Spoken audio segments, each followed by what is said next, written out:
Hey guys, so I'm in sunny Derby now.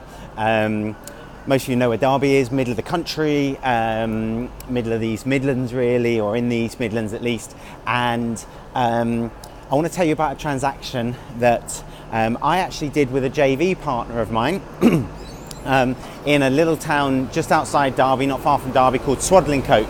Now what we did in this, there's a bit of background noise, hence the headphones. What we did in this instance is we actually purchased a commercial building. It was a big kitchen showroom, really big, with offices above, that had been on the market for ages and ages. It had been on for months and months with a commercial agent. Now we purchased it 25% below market value.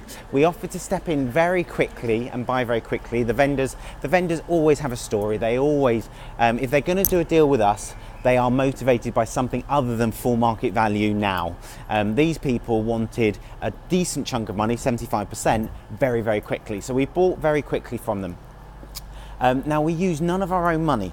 We went to a high net worth individual who, actually two high net worth individuals that lent us approximately 50% of the purchase price each. That actually amounted to 132% of the purchase price. And the reason for that is we bought the property and then split it into two residential dwellings. Now, the terms of those loans are phenomenal. They were 132% of loan to value, which is unheard of. You can't get that from any bank. And they were for 5 years, fixed rate at 5%. Per annum interest rate, paid quarterly in arrears as well, which is also advantageous.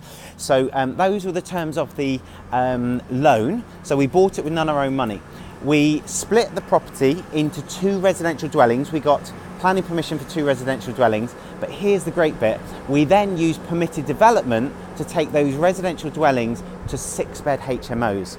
So we now have two 6-bed HMOs, which was our plan all along, which was to create a 12-bed HMO. So it's two dwellings, 6 bedrooms each. So we then have now these are all different strategies, and you need a toolbox of strategies in order to make deals work. None of our own money in this, by the way. We then let it on a lease to a charity. So a charity have taken the whole property from us at, hopefully that's not my train. We've now let the whole property on a 3-year lease to a charity at 100% of market rent, at 100% occupancy as well. And the charity have taken over all internal maintenance. So the management from our perspective is minimal, absolutely minimal. And we only get one rental payment per month. So we don't have loads of chasing for rents, etc. from 12 tenants. The little layer of icing on the cake, and some of you who are familiar with my teachings will be familiar with the cake metaphor. So the deal has to work, the cake has to work on its own, but then you can have multiple layers of desirable icing with which to put on the cake, and if some of those come off, then the cake just gets sweeter, the deal gets better and better.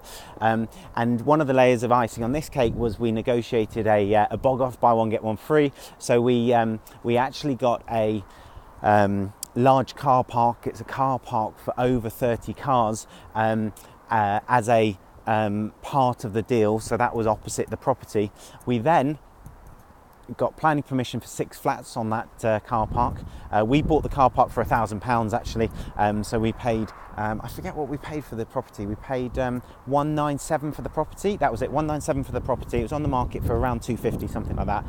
No more, 260 it was on the market for. We bought it for 197, and then we paid £1,000 for the car park. We got planning permission for 6 flats on the car park, and then sold it in auction for £99,000. So after our architect's fees and planning fees and etc., we netted £95,000 on that property. So a really phenomenal deal, really, really good deal.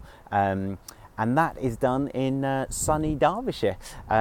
So at our next stop on this journey down to London and back, I'll be explaining a different strategy that works in a different part of the world. But those are a few good strategies actually. I've talked about our stepping stones, housing the homeless project there.